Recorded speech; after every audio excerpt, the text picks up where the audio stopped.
Assalamualaikum warahmatullahi wabarakatuh.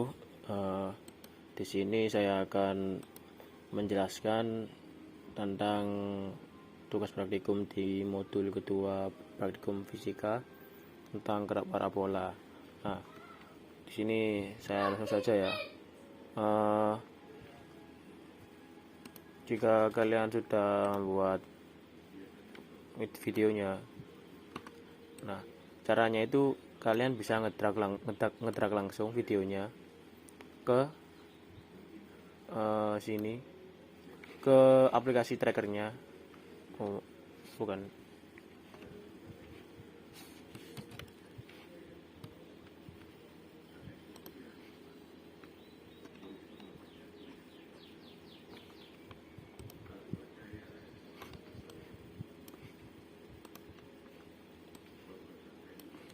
bisa ngedrag langsung videonya ke aplikasi trackernya, atau kalian bisa juga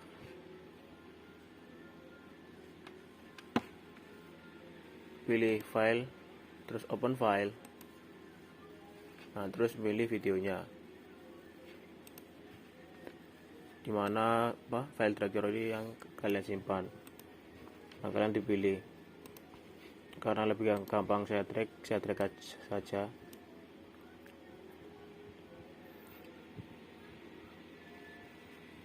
Nah, setelah videonya terupload, biasanya itu videonya terbalik. Nah, untuk merotasi videonya, itu kalian klik video, filter, new. Nah, kemudian pilih yang rotate. Nah, di sini tuh sudah ada beberapa fitur, tapi yang kita gunakan hanya rotate ya. Karena video saya sudah tidak terbalik atau apa, maka saya cukup segini aja. Nah, setelah itu kita atur dulu durasi awal video, dimana benda itu mau bergerak atau mau lepas dari tangan. Nah mungkin sih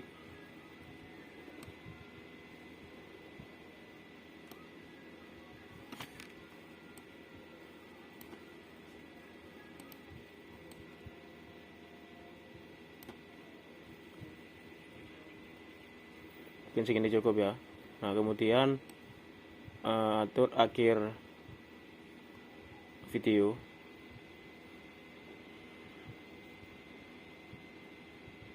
Nah,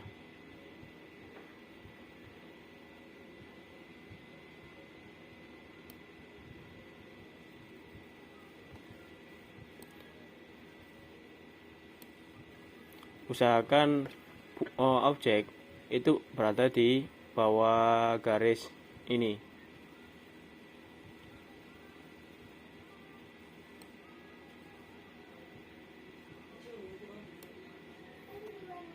Nah, berada di bawah penggaris, lurus dengan penggaris maksud saya.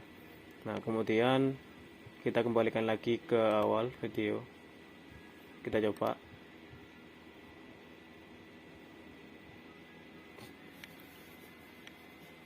Nah, karena sudah kita tentukan durasi awal sama akhir video, kemudian untuk mistar ini kita beri skala.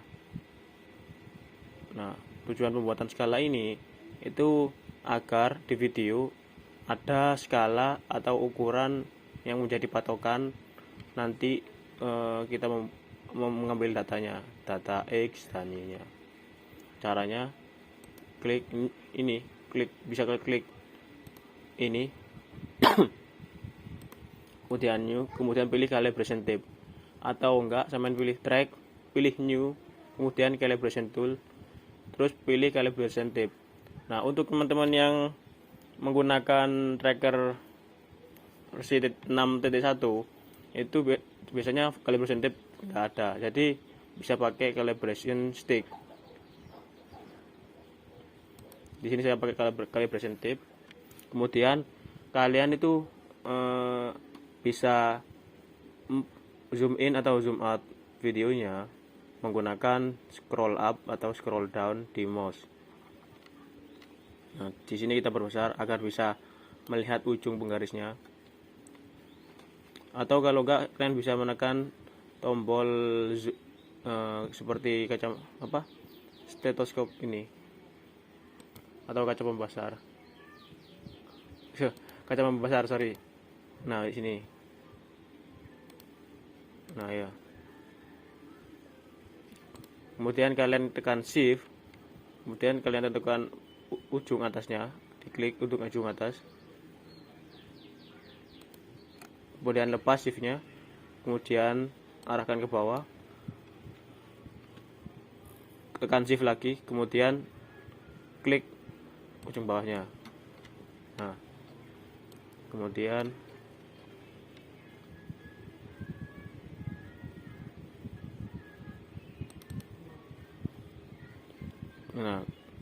akan muncul angka ini. Karena angkanya belum benar, itu kalian rubah ya. Karena penggaris yang digunakan ini sepanjang 30 cm, jadi jika diubah ke meter maka sebesar 0,3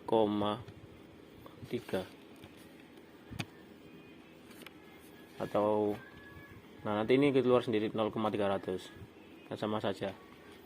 Nah, setelah itu kita tentukan koordinat aksisnya atau sumbu koordinatnya dengan cara klik ini, kemudian pindahkan dengan menekan tengah-tengah ini. Nah, letak dari koordinat aksis ini itu ada di titik 0,0, jadi di awal benda tersebut akan bergerak. Nah,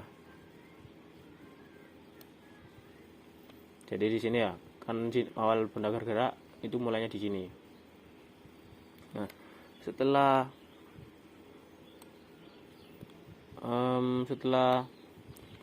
membuat calibration tape dan coordinate axis, kemudian kita tracking jejak dari objeknya menggunakan track, new, dan point mesh atau titik massa. Nah, untuk teman-teman itu bisa menggunakan dua cara manual dan cara otomatis. Yang pertama saya pakai cara otomatis. Pertama klik Ctrl kemudian Shift. Nah, kursornya akan berganti seperti ini, kemudian klik pada tengah-tengah objek. Nah, kemudian akan keluar jendela auto tracker mesh A position, kemudian klik search.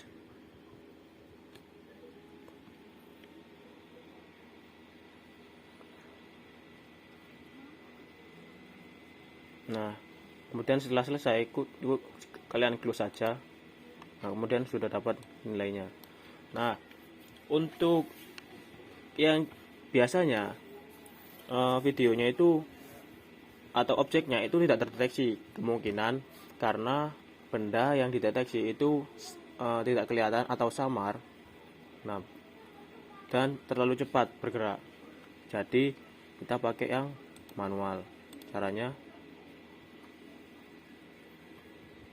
kita delete dulu. Kita delete dulu yang mesh A.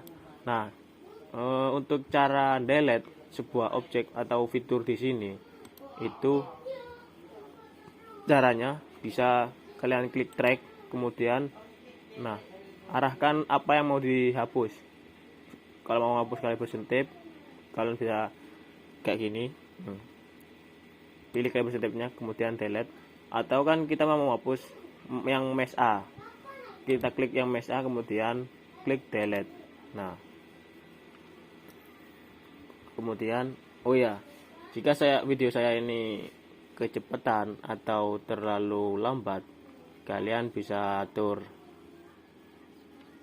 kecepatannya ini nanti di YouTube, karena tuh kecepatan pemutaran video kalian bisa atur ya, kalau kecepatan atau terlalu lambat, atau kalian bisa pause videonya.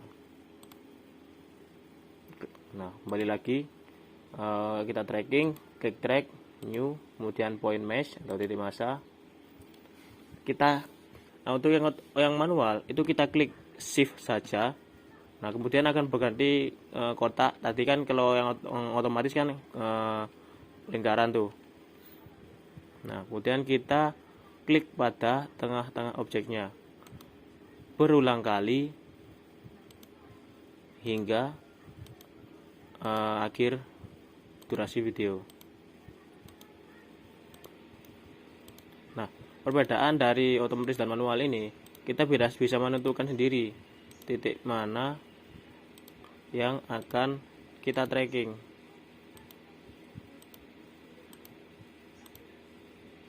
Nah, untuk yang manual, tombol shift-nya ini kalian tekan terus menerus ya, selagi kalian menekan titik tengah objek.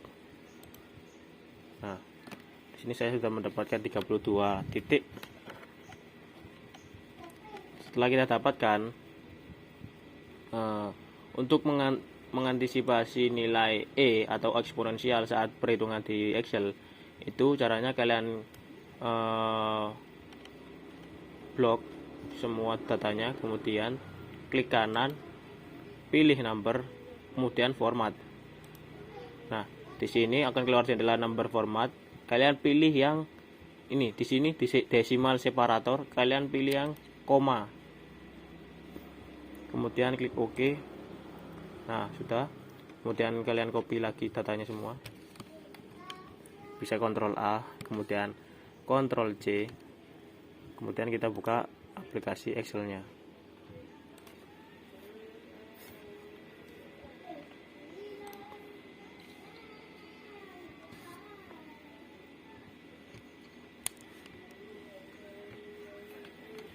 Kita paste di atau klik Ctrl V. Kemudian kita buat grafiknya.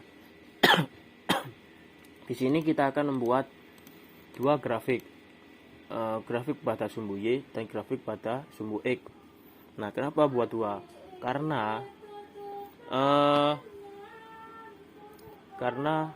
pada gerak parabola itu terdapat dua gerakan. Yang pertama gerakan GLB dan kedua gerakan GLBB atau gerakan vertikal dan horizontal.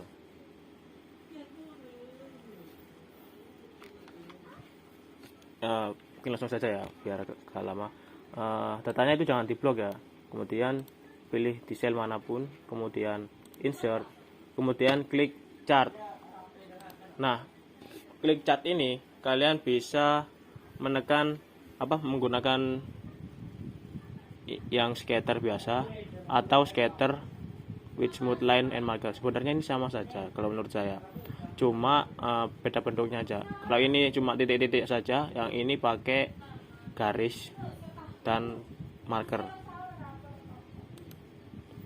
Kalian pilih, kemudian klik grafiknya, kemudian pilih select data yang ada di atas ini, select data, kemudian klik add atau menambahkan legend seriesnya. Kemudian kita kasih nama, terserah kita, pokoknya yang merepresentasikan sumbu X. Kemudian untuk series X values-nya, oh ya, di sini kan grafik ada dua komponen tuh.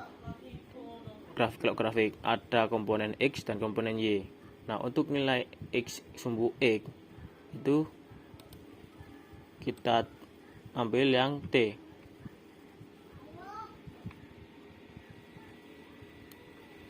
Kemudian klik enter atau klik ini.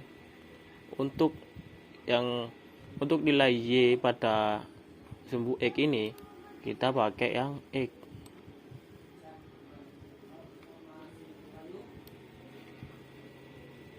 Dan klik ini atau klik enter, oke, dan oke.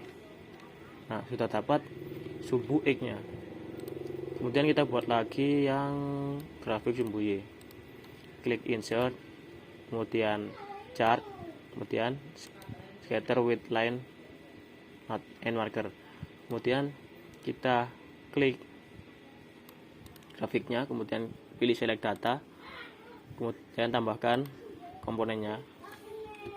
Kita namakan sumbu Y.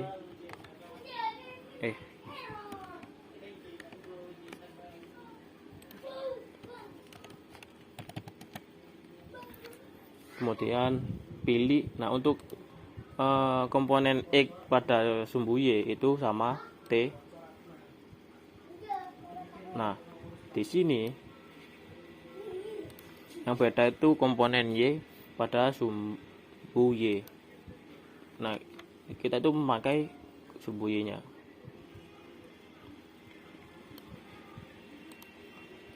Klik OK. Dan OK.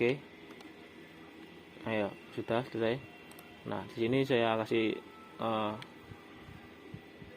informasi tambahan saja ya. Kalau semuanya kalian ingin mengedit nilai dari komponen ini, itu bisa kalian klik grafiknya, kemudian select data lagi, kemudian pilih yang ini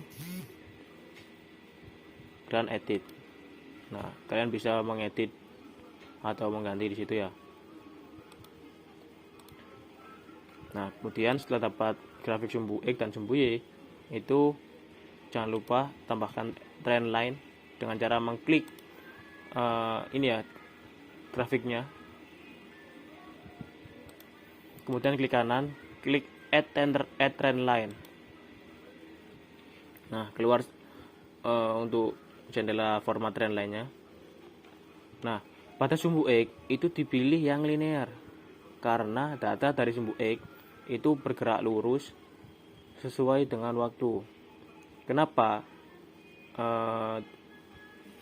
sumbu X ini grafiknya itu menanjak ke atas terus,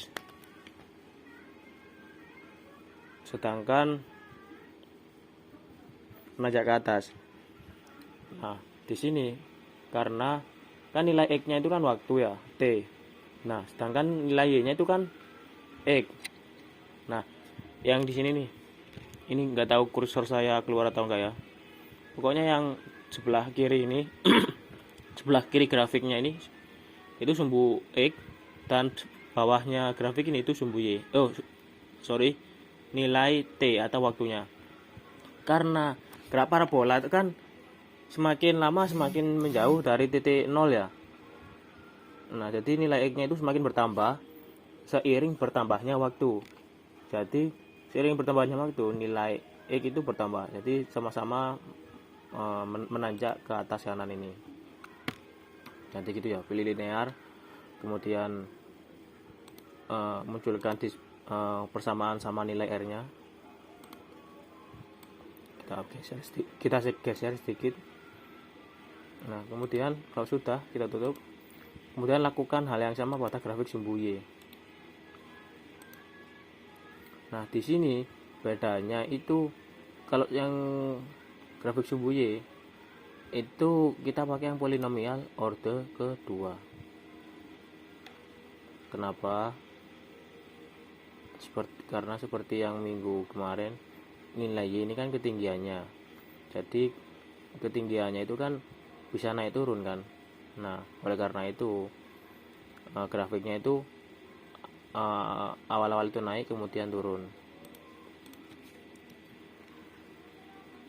Kemudian hidupkan persamaannya, nilai R-nya juga.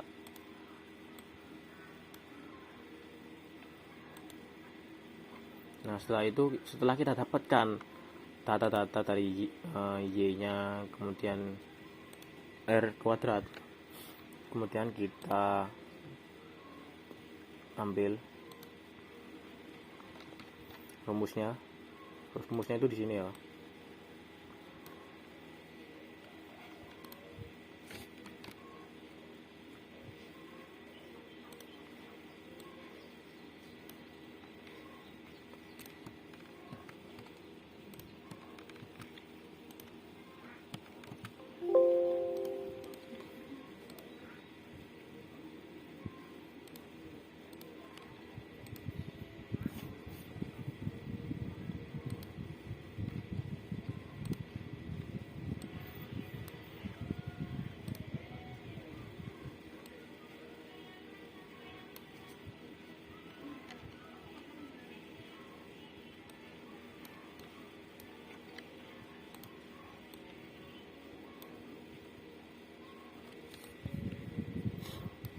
Kita cari dulu untuk V0 nya. V0x itu nilainya sama dengan V0 kali cos theta. Sedangkan untuk V0y nya itu V0 sin theta.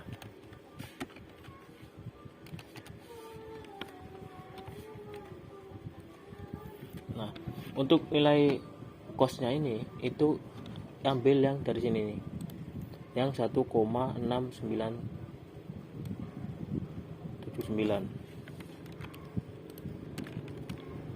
Sedangkan untuk yang V0 sin theta ini yang 2, yang tengah-tengah 2,6839. Ini nilai V0 nya ini. V0 pada sumbu Y. Kalian cari nanti ya V0 itu apa. Nah. Kemudian kenapa kok saya yang di awal ini yang 5,6713 ini yang saya ambil, karena ini itu nilai Y nya, bukan nilai V0. Nah, nilai Y digunakan untuk mencari apa? Digunakan untuk mencari nilai G, karena G itu sama dengan 2 dikali Y atau 2 dikali 5,6713 dan enter. Kemudian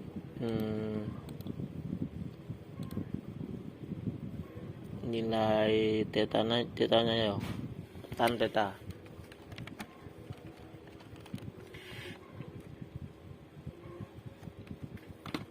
Tan theta itu dapatkan dari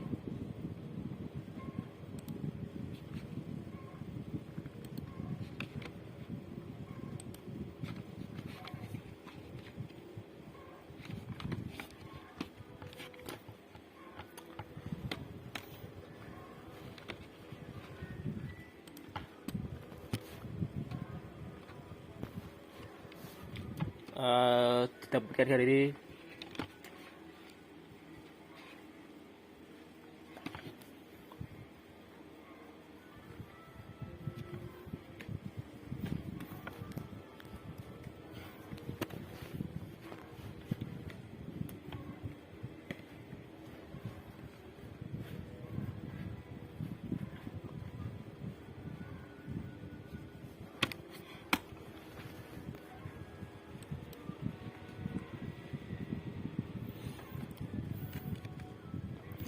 Nah, untuk didapatkan dari nilai sin dibagi cos. Nah, di sini untuk menuliskan persamaan atau rumus di Excel itu kita klik sama tangan dulu, baru klik kita selnya. Sin dibagi itu pakai slash ya. Kemudian klik yang cos, kita enter. Nah, untuk kemudian kita cari nilai tetanya.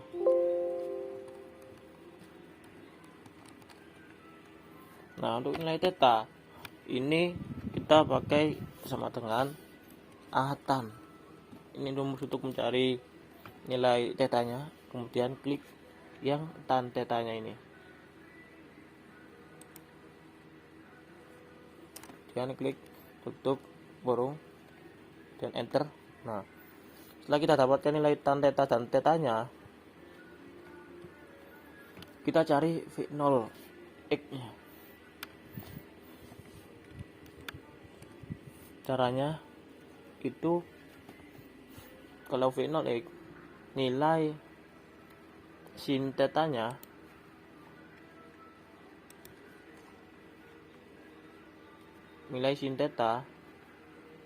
itu dibagi cos. Sorry, salah. Untuk mencari nilai final X itu kita pilih yang ini final X nya, kemudian kita bagi dengan cos theta.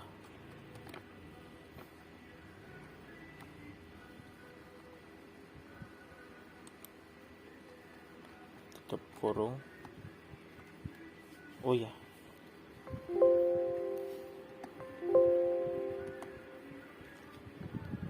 jangan lupa sebelum kita menuliskan rumus cos, kita tutup kurung dulu ya, karena kalau enggak nilainya nanti akan berbeda. Untuk nilai yang final Y itu nilai final Y kita bagi dengan sin theta.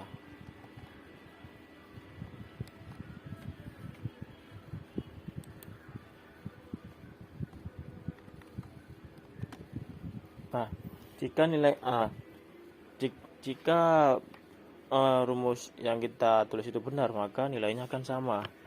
Jika belum benar, maka ada yang salah dengan perumusan kita atau cara kita menuliskan rumus. Nah, kemudian pada tugas praktikum ini kan ada waktu, kemudian posisi sumbu X, posisi sumbu Y, kemudian nilai V0 X nya tadi, kemudian nilai V0 Y nya. Nilai V0 X dan nilai V0 Y nya itu yang ini ya. Nah, kemudian nilai theta, nilai V0, nilai percepatan gravitasi tadi yang 2 kali Y, nilai R kuadrat pada sumbu X, nilai R kuadrat pada sumbu Y. Nah, mungkin cukup sekian dari saya. Terima kasih. Assalamualaikum warahmatullahi wabarakatuh.